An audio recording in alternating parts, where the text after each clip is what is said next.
देवावेतनमसन्ते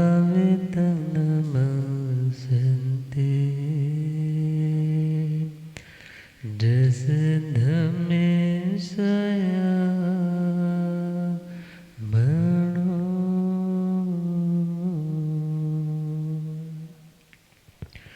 श्री महावीर प्रभु को मेरी वंदना। श्री महावीर प्रभु को मेरी वंदना वंदना वंदना वंदना वंदना वंदना वंदना। मुझको तारो प्रभु तारे जो चंदना। मुझको तारो प्रभु तारे जो वंदना वंदना वंदना वंदना वंदना।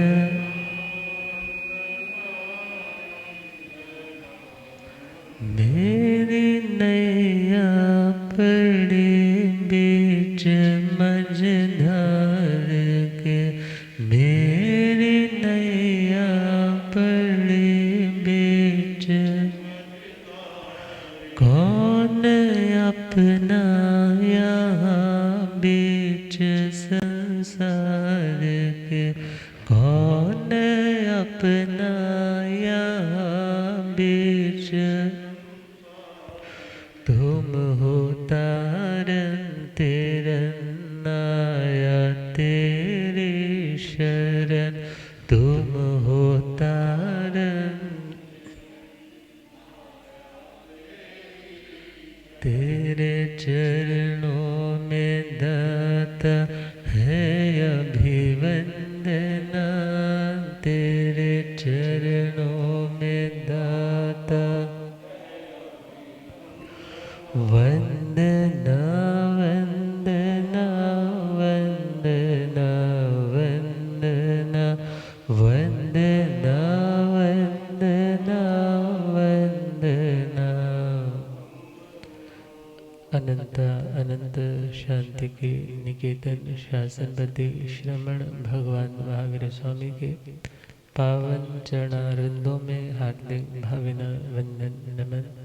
मेरे अंधेरे जीवन को रोशनी प्रदान करने वाले परम उपकारी आगम ज्ञान के भंडार आगम ज्ञाता आगम पुरुष जैन शास्त्र रतन हिमाचल के श्री उपाध्याय भगवंत श्रद्धे गुरुदेव श्री जितेंद्र मुनि जी महाराज साहब के पावन चरण कमलों में हार्दिक भावना वंदन। आदरणीय शिव भावी श्री प्रशमित मुनि जी, धर्म सभा में उपस्थित धर्मानुरागियों, सुशीलवती माताओं एवं बहनों, असीम पुण्यदय से भाग्योदय से आप सबको संतों का समागम और वीतरागवाणी श्रवण करने का सुअवसर प्राप्त हो रहा है। जिंदगी में वंदना का क्या महत्व है? शास्त्रों की दृष्टि से देखे,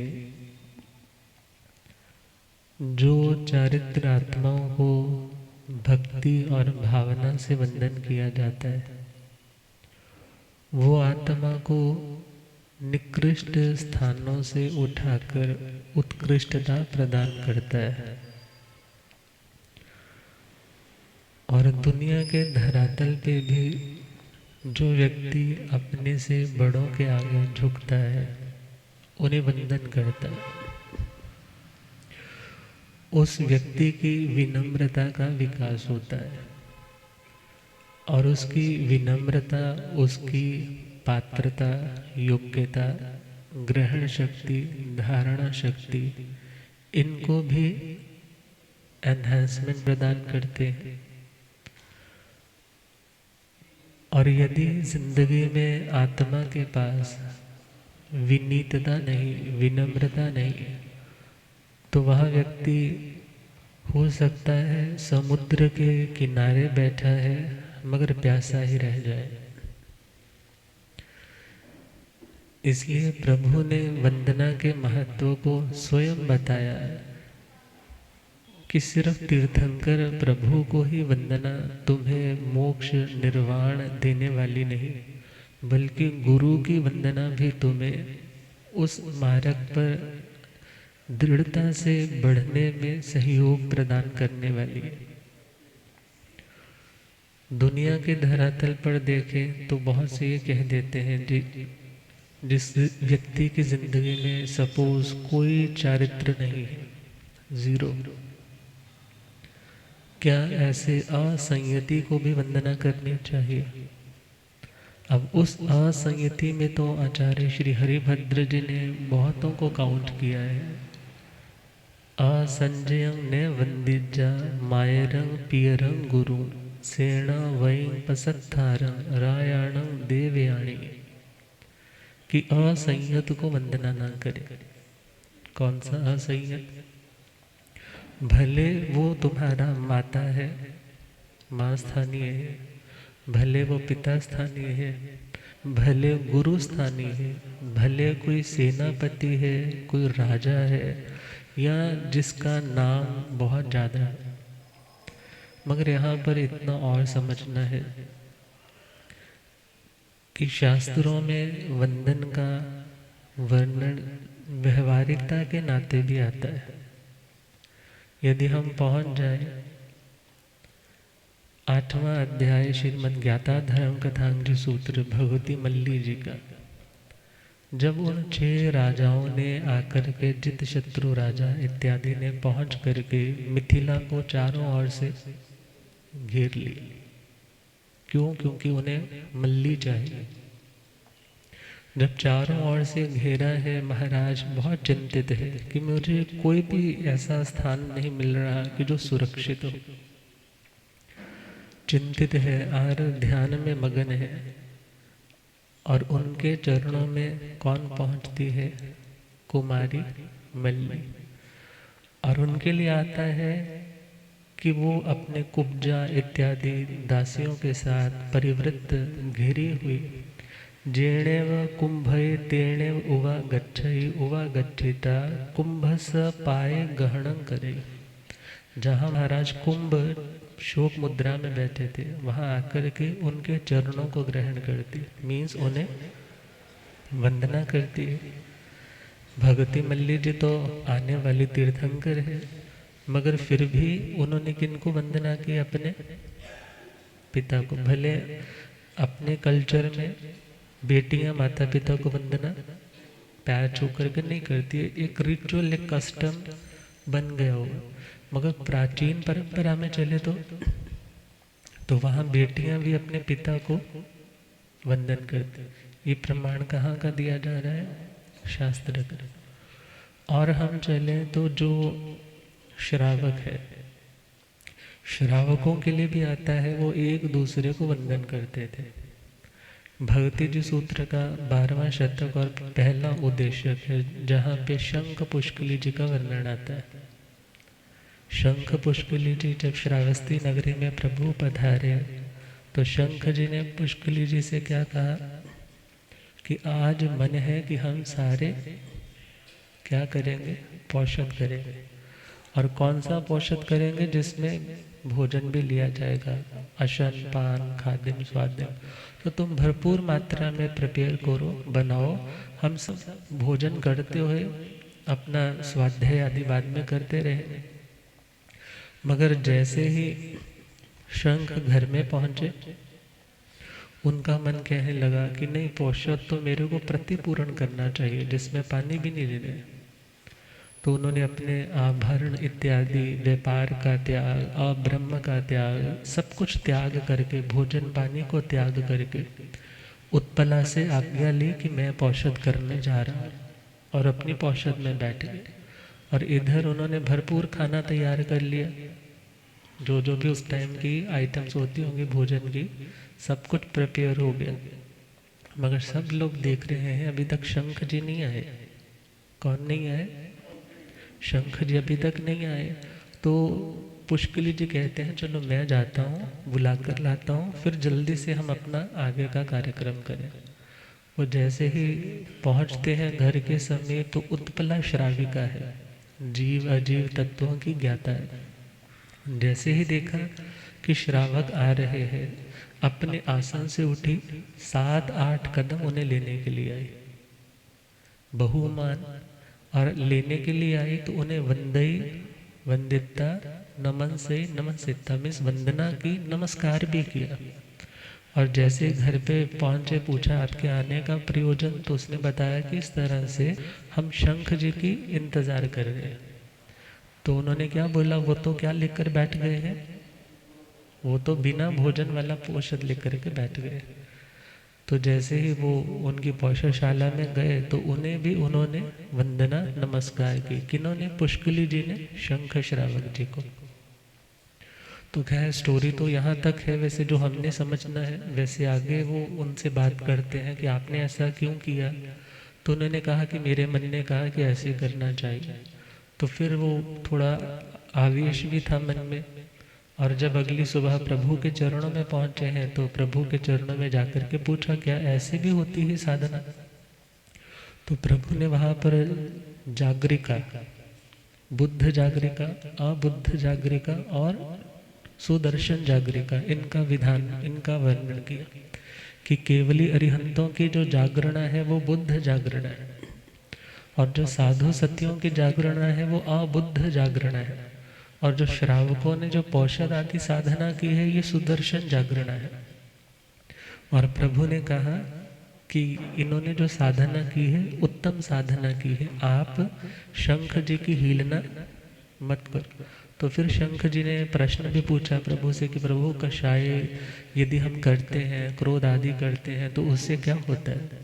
तो प्रभु ने कहा जो प्रकृतियां कर्मों की हमने सपोज उनके रस को पतला किया था वो पुनः गाढ़ा हो जाता है। वो कर्म जिसकी फ्रिक्वेंसी हमने कम की थी साधना के माध्यम से वो दोबारा से बढ़ जाती। तो जैसे सबने सुना तो सभी ने फिर उनसे मिच्छामि दुक्कडम किया, उनसे क्षमा याचना मांगी। और जो दूसरी पौषद है वो है दया व्रत। वो कौन सा व्रत है? दया व्रत। तो खैर हम जस्ट समझ क्या रहे थे कि वंदना, एक श्रावक भी श्राविका को या श्राविका भी श्रावक जी को वंदना करते थे। तब विचार करना है तो जहाँ पर हम गुरु की बात करते हैं तो गुरु तो हमारे लिए आदरणीय है। और कहा जाता है समणं वंदिज्य मेहावी संजयं सुसमाह्यं पंच समयति गुत्तम असंजम दुगंचगम। उन श्रमणों को जो साधना में श्रम कर रहे हैं, वंदिज्य, उन्हें वंदना करे। कौन करे? जो मेधावी, जो बुद्धिमान है, जो समझदार है, जो इसके फल का ज्ञाता है कि वंदना से इतना लाभ मिलेगा।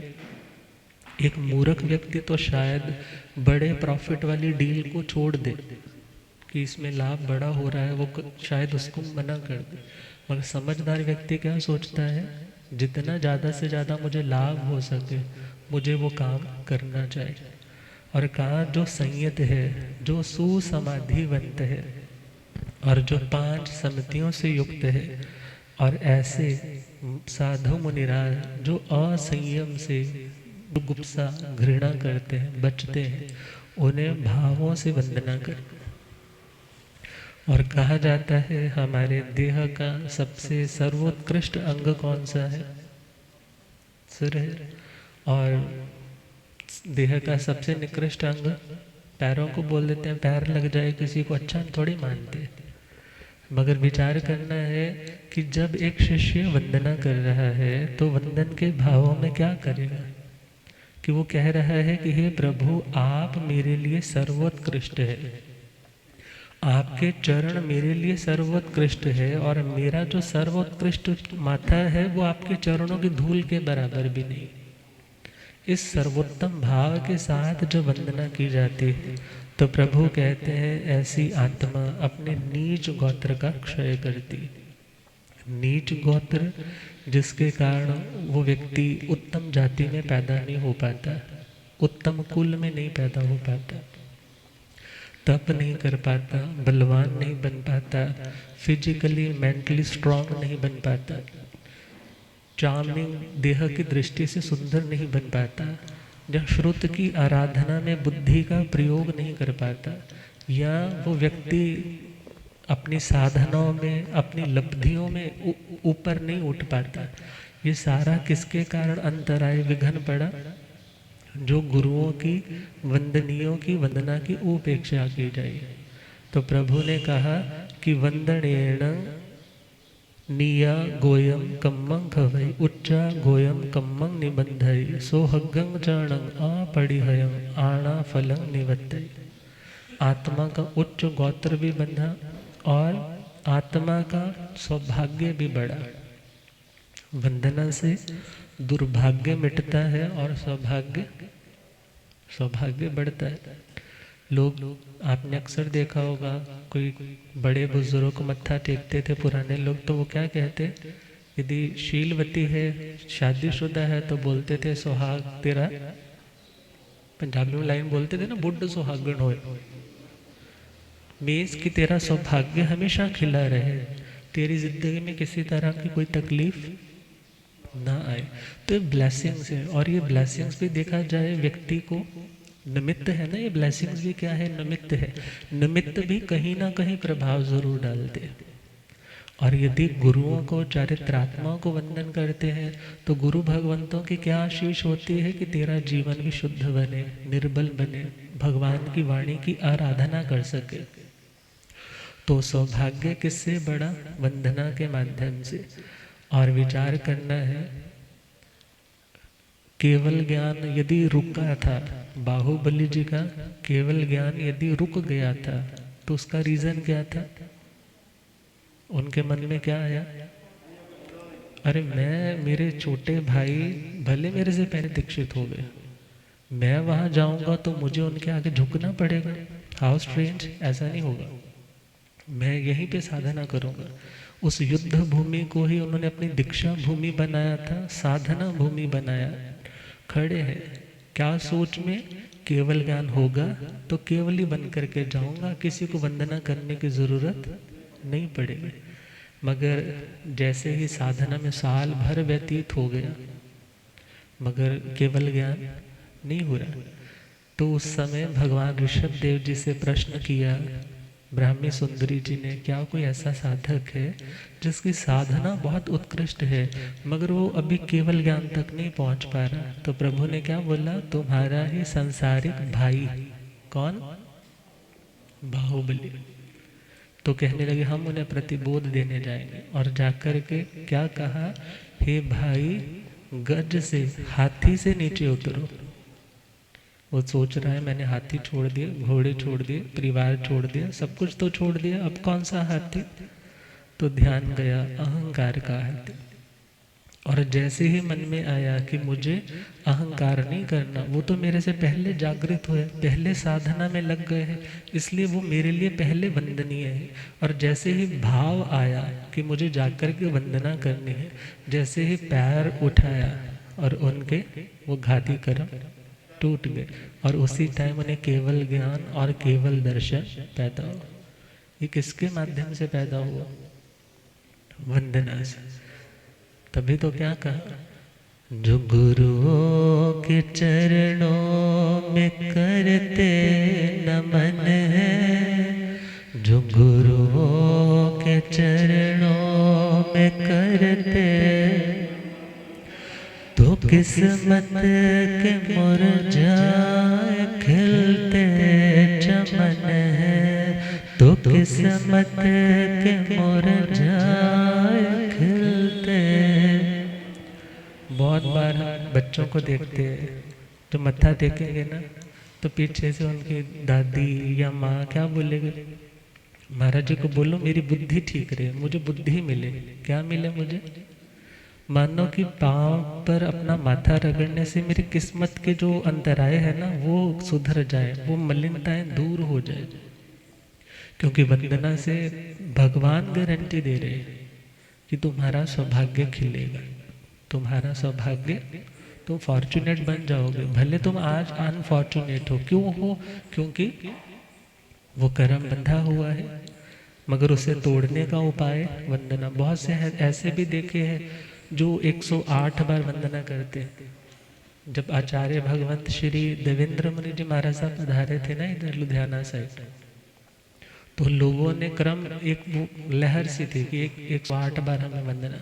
हम पाली में थे तो पाली में भी ये देखा कि वहाँ पर तो एक गद्दा सा लगाया होता था और वो रोज के 2-2 3-3 जाने आते, 108 वंदना 108 वंदना, सुबह से शाम तक।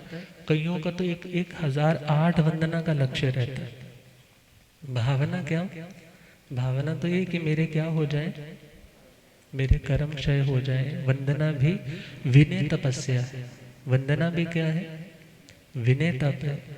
और प्रभु कह रहे हैं ऐसी आत्मा अपरिहयं आणा फलं निवत्तई। जो लोग कहते हैं कि मेरी कोई बात नहीं सुनता, मेरे बच्चे मेरे कहने में नहीं है, तो उनके लिए कहा जाता है यदि तुम अपने बड़ों के कहने में हो, यदि तुम अपने बड़ों के कहने में हो, बच्चों के सामने बड़ों की रिस्पेक्ट करते हो, तो तुम्हारे बच्चे तुम्हारे आगे कभी नहीं बोलेंगे। मगर अक्सर होता क्या है, जब तुम ही अपने बड़ों के आगे बोलने लग जाते हो तो बच्चे तो ब्लॉटिंग पेपर की तरह एब्जॉर्ब करते हैं। और जब कोई बात होती है तो फिर जब आपके आगे बोलते हैं तो फिर आप कहते हो महाराज आप वो लाइन सही कहा करते हो। जिन बच्चों को जोड़ जोड़ के बोलना सिखाते हैं, फिर वही बच्चे बड़े होके हमें चुप रहना सिखाते हैं। मगर भगवान कह रहे हैं कि यदि तुम वंदना के भावों में रहोगे तो तुम्हें अप्रतिहत आज्ञा फल। अप्रतिहत मतलब जिसकी आज्ञा, जिसका ऑर्डर, जिसकी बात कोई काटेगा नहीं, ऐसा अखंड सौभाग्य मिले कि तुमने जो कहा वो कहता है भाई कि तेरे को कहा तू कितना सौभाग्यशाली है, तेरे को गुरु महाराज ने सेवा दी, तेरे को मम्मी पापा ने काम कहा, हम इतने पास रहते हैं हमें नहीं कहा। मीन्स वो काम एक कहते हैं मगर 10 करने के लिए तैयार है।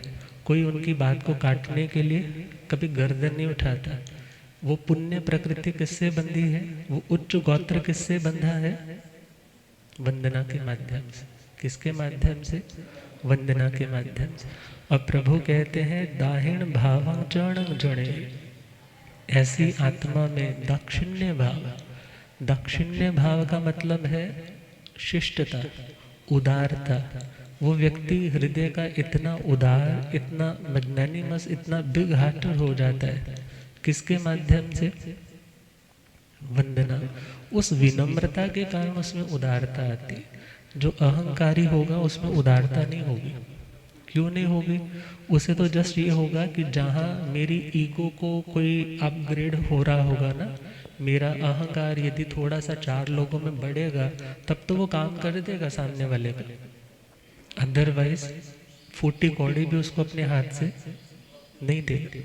मगर जो विनम्र होगा वो सोचता है कोई आया है तो मेरे पास क्यों आया, उसने मुझे योग्य समझा, मेरे पास है, मैं कर सकता हूँ तो मुझे करना चाहिए। मीन्स उस व्यक्ति के हृदय का जो भाव है वो सबके प्रति इतना उदार, इतना स्पेशियस, वो सबको स्पेस देने वाला होता है। कौन? जो वंदना के भावों से अपने भीतर की मलिनताओं को धो देता है। और शास्त्रों में आता है नच्चा नमई में हावी लोए कित्ती से जायई हवई किच्चाणं शरणं भूयाणं जगई जा। जो आत्मा ज्ञानवान है, जो आत्मा इन सुंदर गुणों की ज्ञाता है, ऐसी आत्मा फिर प्रभु फरमाते हैं कि वो विनम्र बन जाती है। और उसे पता है विनम्रता से मेरे ही गुण बढ़ेंगे, मेरी ही कीर्ति बढ़ेगी, मेरा ही यश बढ़ेगा, मेरी ही पुण्य संपदा बढ़ेगी, मेरे ही कर्म कटेंगे, मेरा ही बोझ उतरेगा। और ये सोच करके जब वो करता है तो प्रभु कहते हैं समय आता है जब वो सबको आदर देता है तो सब लोग उसके प्रति डिपेंडेंट भी होने लग जाते हैं। कोई काम है उसको बोलो जी, वो ना नहीं करता। अब जो बंदा तुम्हारे काम को ना नहीं करता तो ध्यान दो, ये बंदा कभी किसी को काम बोलेगा तो ये 4 लोग कभी उसको ना करेंगे? बोलो, नहीं करेंगे। क्यों नहीं करेंगे? क्योंकि उस व्यक्ति ने अपने भीतर की इंसानियत को जागृत किया। भले उसको तुम धर्म के एस्पेक्ट से देखो, भले तुम उसे व्यवहारिकता के नाते देखो। तो प्रभु कहते हैं वंदना आत्मा को वंदनीय बनाती है। वंदना आत्मा को क्या बनाती है? वंदनीय। लोग तुम्हें भी वंदना करेंगे। हमने ऐसे ऐसे श्रावक देखे हैं, जब छोटे छोटे संत भी हैं तो उनके भी चरणों को उठा के ना सिर पे रख लेते हैं। सपोज हम फट्टे पे पैर नीचे करके भी बैठे हैं ना, तो हम खुद का पैर खींचने की कोशिश करते हैं, हाँ ये क्या कर रहे हो? तो बोलते हैं आपको नहीं पता इसमें कितना कुछ है। ये भावना की चीज़ है, और उस भावना से उस संत को कितनी प्रेरणा मिलती है। ये मेरा यश नहीं है, ये मेरी प्रतिष्ठा नहीं है, ये किसकी प्रतिष्ठा है? प्रभु के उस आज्ञा की। उस आज्ञा में है तो तुम वंदनीय हो, और यदि उससे बाहर हो तो तुम वंदना के योग्य नहीं रह जाते। तो क्या कहा? जो गुरुओं के चरणों में करते नमन है, जो गुरुओं के चरणों में करते, तो किस्मत के मुरझाए खिलते चमन है, तो किस्मत के मुरझाए, किस्मत के तालों की चाबी है वंदन, मिले यश प्रतिष्ठा वनों में जो चंदन, किस्मत के तालों की चाबी है, मिले यश प्रतिष्ठा वनों में जो चंदन, सभी प्रेम से उसकी आज्ञा को माने, सजनता जो देखे वो बनते दीवाने, सभी प्रेम से उसकी आज्ञा को, सजनता जो देखे वो बनते दीवाने, हो प्रभास नंदन वनसारमण है, हो प्रभास नंदन वनसारमण है, तो किस्मत के मुरझाए खिलते चमन, जो गुरुओं के चरणों में करते, जो गुरुओं के चरणों में, तो किस्मत के मुरझाए खिलते चमन है, तो किस्मत के मुरझाए। तो लास्ट रिजल्ट प्रभु ने कहा वंदना, वंदना से नीच कर्म गोत्र क्षीण हुआ, उच्च कर्म का बंद हुआ, निर्जरा भी हुई और पुण्य भी हुआ। निर्जरा भी हुई और कर्जा भी उतरा और इन्वेस्टमेंट भी हुई। दो चीजें हुई ना, कर्जा भी उतरा और इन्वेस्टमेंट भी हुई। और आगे बढ़े तो प्रभु ने कहा कि तुम सौभाग्यशाली बन जाओगे, तुम्हारी बात कोई टालेगा नहीं, तुम्हारा आधेय नामकरण बढ़ जाएगा। तुम जो कहोगे, तुम एक को बोलोगे तो 10 लोग बोलेंगे जी मुझे क्यों नहीं बोला। मगर जब पुण्य साथ नहीं ना होता, तुम 10 को बोलते हो तो एक भी नहीं करता। मगर पुण्य बढ़ाना है तो उसका सिंपल शॉर्टकट सा प्रभु ने क्या माध्यम दिया? वंदना। और लास्ट में क्या बोला? उस व्यक्ति के उदारता के कारण लोग उसके ऐसे दीवाने हो जाते हैं, अरे वो कितना बढ़िया व्यक्ति है, उसमें कितनी विनम्रता है, कभी उसके शब्दों में अहंकार की गंध नहीं आती, वो इतने बड़े लेवल पे है, मगर सबको कितनी केयर और कितने प्यार से अटेंड करता है। मीन्स वो व्यक्ति दूसरों के लिए भी इंस्पिरेशनल बनता है, जो अपने बड़ों के आगे झुकता है। और तभी तो एक बड़ा पुराना सा भजन जो सुबह सुबह लोग गुनगुनाया करते थे, गुरुदेव तुम्हारे चरण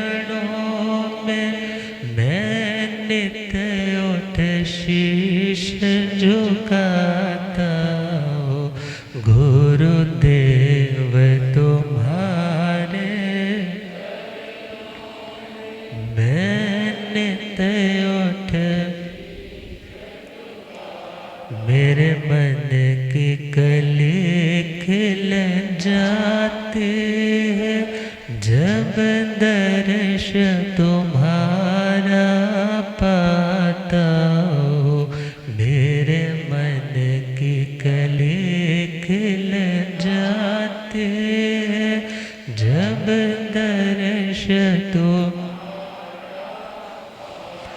मुझे आपका नाम ही प्यारा है, मुझे आपका नाम ही, इसका ही मुझे सहारा है, इसका ही मुझे, इस नाम में ऐसी बरकत है, इस नाम में ऐसी, जो चाहता हो सो पाता हो, जो चाहता। गुरुदेव तुम्हारे चरणों में मैं नित उठ शीश, जब याद तेरे गुण आते हैं, जब याद दुख दर्द सभी मिट जाते हैं, दुख दर्द सब, मैं बन कर मस्त दीवाना, फिर मैं बन कर मस्त दीवाना, बस गीत तुम्हारे गाता हो, गुरुदेव तुम्हारे चरणों में मैं नित उठ, मेरे मन की कली खिल जाते, जब दर्श तुम्हारा। और ध्यान दे, यदि गुरु दरवाजे तक खुद चल करके आए, और ऐसे टाइम में यदि तुम अपने रूम में भाग जाते हो, वॉशरूम में जाके छुप जाते हो, तो ये तुम्हारा सौभाग्य नहीं है, ये क्या है? तुम्हारा दुर्भाग्य। तुम्हारे घर पे आए हैं, तुम्हारे घर तक चल करके आए हैं कि तुम अपना दुर्भाग्य मिटा लो। कुछ नहीं भी है, वंदन तो कर लो, मगर बहुत बार अक्सर क्या हो जाता है, नहीं नहीं ये तो मेरे वाले महाराज जी नहीं है, गाड़ी में जा रहे हैं, देख भी लिए महाराज जी, रुकोगे तो हो सकता है उनको कोई प्रॉब्लम ना हुई हो, विहार में है, कोई तबीयत खराब है, कभी गोचरी पूरी नहीं मिली हो, तो आपके पास कुछ है, तुम रुके भावना से। और क्या कहा गुरुदेव, हम जा रहे हैं, कुछ आपको प्रयोग में कुछ आ रहा हो तो आप कृपा करिए मेरे पास है। ये कल्चर हमने राजस्थान, मारवाड़, महाराष्ट्र की और खूब देखा। बिहारों में होते थे, सुबह सुबह पता नहीं कितने लोग रुक जाते थे, कोई जान नहीं, कोई पहचान नहीं। मगर हाँ, जहाँ जहाँ पर कोई सांप्रदायिक भाव है तो वो पड़ोस वाला भी स्थानक नहीं आता। मगर हमें अच्छी चीज़ एक्सेप्ट करनी, अच्छी अपनाएंगे तो हम कल्पेंगे नहीं, हम खिजेंगे नहीं, हम खपेंगे नहीं, हमारी पॉजिटिविटी बढ़ेगी, हमारा ऑरा क्लीन रहेगा। ऑरा क्लीन रहेगा तो हम खुद भी चेयरफुल रहेंगे, दूसरों को भी वो प्रसन्नता के पुद्गल वाइब्रेशन सेंड कर सकेंगे, वो भी रिलैक्स हो सकेगा। और यदि कुड़ते रहेंगे हम भी दुखी, सामने वाला भी दुखी। और यदि वंदना के भाव रहेंगे तो हमारे गुणों की ग्रोथ ही ग्रोथ होगी। इसलिए प्रभु ने बोला वंदना को छोटी चीज नहीं समझना, काम भले छोटा है मगर कहा सर झुकाने से नमाजें अदा नहीं होती, सर झुकाने से नमाजें अदा नहीं होती, दिल भी झुकाना पड़ता है इबादत के लिए। द्रव्य और भाव दोनों से जब तुम जुड़ते हो, झुकते हो, तो तुम्हें वो मिलता है जो दुनिया में तुम्हें बाजारों से या लोगों के आगे हाथ जोड़ जोड़ करके नहीं मिलेगा, मगर यदि चारित्रवान उत्तम आत्माओं के चरणों में वंदन करोगे तो वो सब बंद दरवाजे खुलने लग जाएंगे। अब अगले पॉइंट पर पहुंचे। षट आवश्यक सामायिक एक, चतुर्विंशति 2, वंदना 3 और प्रतिक्रमण 4। तो चौथा प्रतिक्रमण। और यदि हम प्रतिक्रमण शब्द सुनते हैं तो कईयों को तो ये होता है तुम्हारा ही तो काम है, हाँ महाराज जी हमें क्यों कहते हैं प्रतिक्रमण सीखो करो, ये तो आप लोगों के लिए होता है, हम लोगों ने तो वैसे ही रहना है, आप लोगों ने तो बहुत आगे निकलना है। मगर प्रतिक्रमण हर आत्मा के लिए जरूरी है। सिंपल जो शांति चाहता है, क्या चाहता है? शांति। कोई व्यक्ति गलत आदत का शिकार हो जाता है, सपोज करो उसे ड्रिंकिंग की, किसी को सिगरेट की, किसी को चिट्टे की हैबिट हो गई, तो अब वो व्यक्ति गलत चल रहा है, वो परेशान है। वो खुद भी तुम्हारे सामने यदि तुम्हारे से बहुत अटैचमेंट है तो बोलेगा मैं छोड़ना चाहता हूँ मगर छोड़ नहीं पा रहा। अब वो व्यक्ति अच्छा था, बुरा नहीं था, मगर बुरा हो गया। बुरा क्यों हुआ? कोई ना कोई ऐसा संस्कार रहा होगा उसके साथ, और जब बुरा हुआ है तब तो उसको बड़ा रियलाइज होता है, बड़ी गलानी होती है, बड़ा पश्चाताप भी होता है, ये मेरी बुराइयां मेरे बच्चों में ना चली जाए, ये मेरी बुराइयां मेरे बच्चों में ना चली जाए। मगर मेरे मात्र कहने से थोड़ा ही बच्चों पर प्रभाव पड़ेगा, मुझे वैसा होना पड़ेगा। तो वो व्यक्ति क्या करता है? फिर कोशिश करता है आज इस गलत प्लेटफॉर्म तक पहुंच जाए, वापस लौटने की कोशिश करता है, वापस लौटने की कोशिश करता है, वापस लौट आया है। इसका नाम है प्रतिक्रमण। इसका नाम क्या है? ये उसका दायरा है, ये व्यक्ति का एक मर्यादा, एक बाउंड्री वॉल है, मगर वो अपनी बाउंड्री वॉल से बाहर निकल आया। दिस इज कॉल्ड अतिक्रमण। इसका नाम क्या है? मगर अब उसे रियलाइज हुआ कि अतिक्रमण व्यक्ति को भय देता है, दूसरों का भी नुकसान करता है, मुझे अतिक्रमण नहीं करना, मुझे वापस अपनी मर्यादा में आना। तो उसका नाम क्या है? प्रतिक्रमण। दुकानदार बहुत बार अपना सामान डिस्प्ले करने के चक्कर में आधी सड़क घेर लेते हैं ना, कितनी जगह आपने देखा होगा, एक्टिवा भी नहीं निकलती लोगों की। मगर जैसे ही कोई धड़ल्ले वाला वो कोई इंस्पेक्टर आता है और जैसे ही शोर पड़ता है, वो जी सामान उठा के लेके जा रहे हैं जी, उसी टाइम क्या करते हैं? फोल्ड करते करते अपना घर के अंदर, दुकानों के अंदर सामान कर लेते हैं। क्यों? क्योंकि यदि बाहर रहेगा जुर्माना भी पड़ेगा, सामान भी चला जाएगा। इसी प्रकार जो अतिक्रमण किया, जो अपनी बाउंड्री से बाहर आए, और जब ये ज्ञान हुआ कि इससे नुकसान है, और उसको दोबारा अपने ही निश्चित स्थान में लौट करके ले आना, उसका नाम क्या है? प्रतिक्रमण। और प्रतिक्रमण तो हर व्यक्ति के लिए जरूरी है।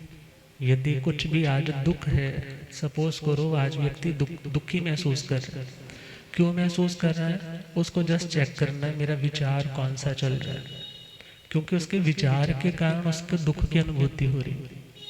और जैसे ही उसने अपना विचार चेक किया ये गलत है, अब वो व्यक्ति सोचता है इस गलत विचार के कारण मेरे को दुख की फीलिंग हो रही है, और वो उस विचार को छोड़ करके अच्छे विचार में लौट आता है, आत्म भाव में लौट आता है, ज्ञाता दृष्टा भाव में लौट आता है। मुझे जानना है, देखना है, मगर इसके प्रति राग या द्वेष नहीं करना है।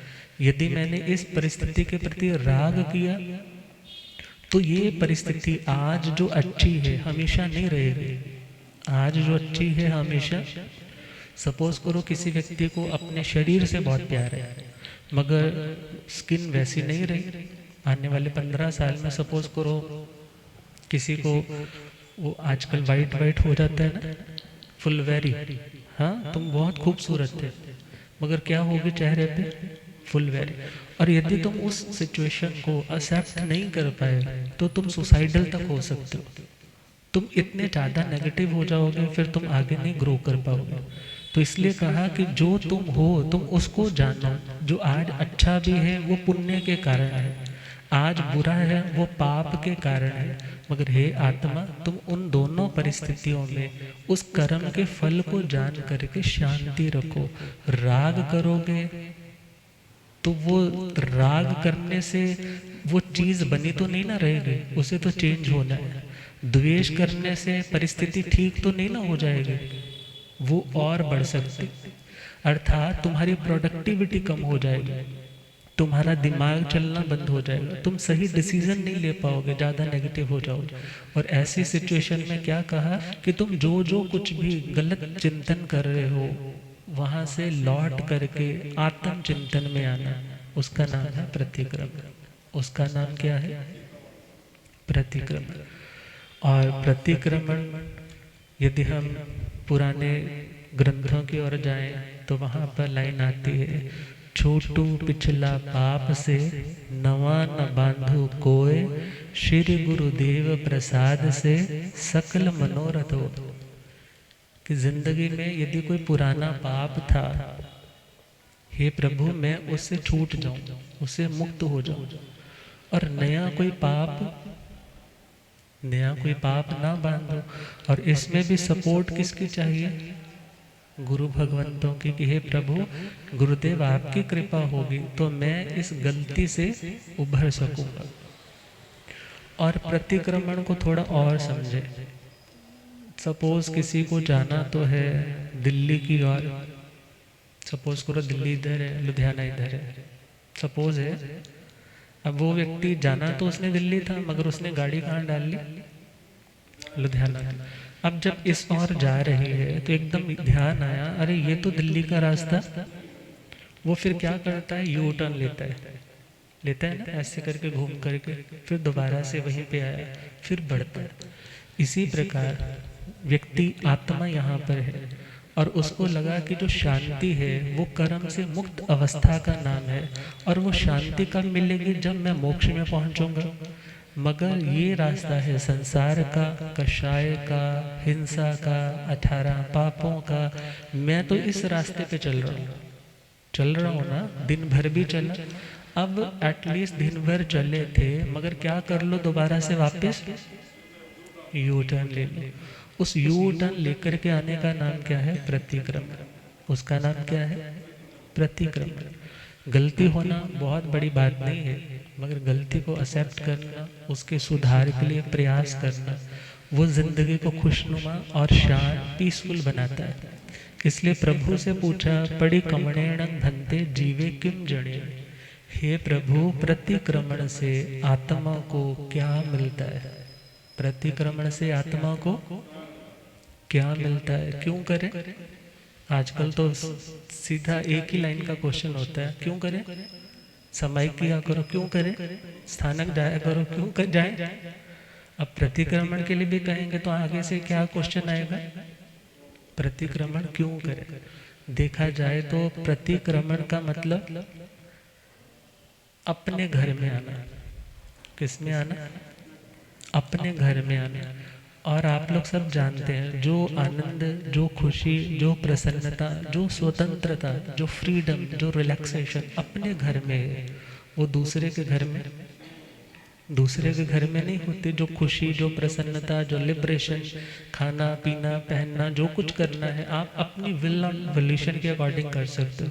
मगर दूसरे के घर में जाकर के ध्यान रहता है, संकोच रहता है, करूँ या नहीं करूँ, बुरा तो नहीं मान जाएगा, ये तो नहीं कहेगा कितना इल मैनर्ड है। अर्थात जब हम ये जानते हैं कि दूसरे पर घर में अशांति, मगर अपने घर में शांति, तो आत्मा जब जब पर भाव में जाता है, किस में जाता है? पर भाव। पर भाव का मतलब जो अपना भाव, अपना स्वरूप नहीं है। और जब अपने स्वरूप से बाहर मीन्स दूसरे पर पराये भाव में जाता है तो वहाँ पर अशांति है, वहाँ फ्रस्ट्रेशन है, वहाँ एग्जाइटी भी है, वहाँ रिएक्शन पे चेन रिएक्शन चलती है।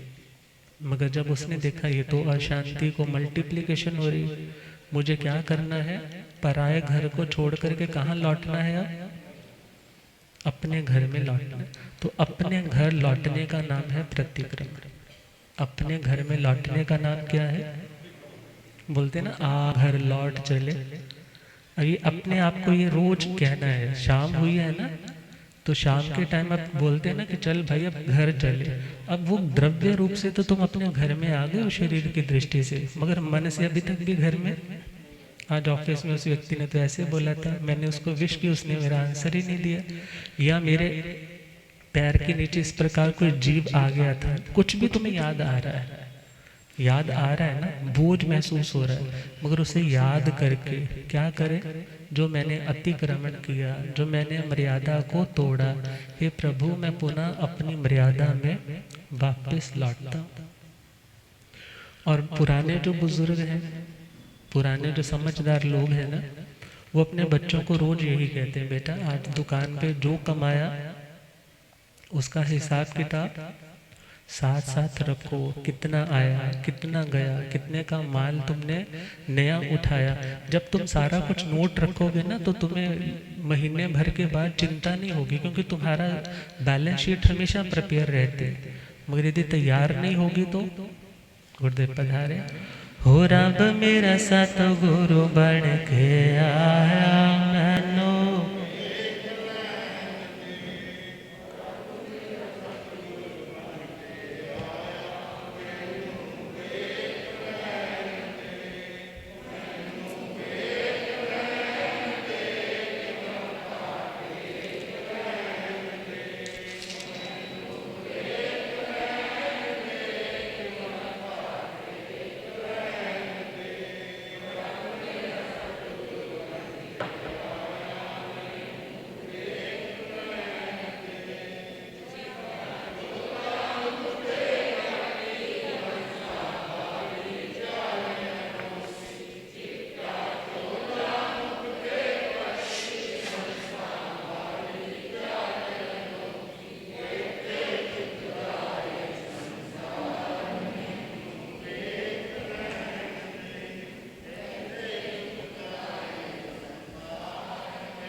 हो रब मेरा सतगुरु बन के आया मैनू। हो पौंदे पौंदे पानी देंदा सुख, बूटे हर कर देंदा। पौंदे पौंदे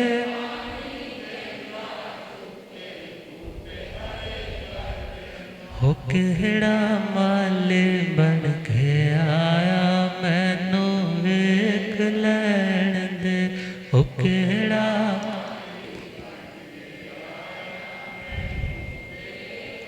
हो रब मेरा सतगुरु बन के आया मैनू। बोलिए आगम ज्ञाता आगम पुरुष शास्त्र तंत्र हिमाचल केसरी उपाध्याय भगवंत श्रद्धे गुरुदेव श्री जितेंद्र मुनि जी।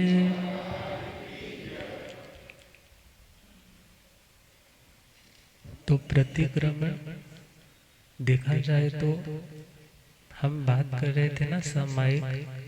पहला अंग कौन सा षटावश्यक का? सामायिक 1, चतुर्विंशति 2, वंदना 3, प्रतिक्रमण। अब ये जितनी भी चीजें हम आगे कर रहे हैं ना सामायिक में, सामायिक मतलब इक्विलिब्रियम, समता। समता मतलब इक्वेनिमिटी।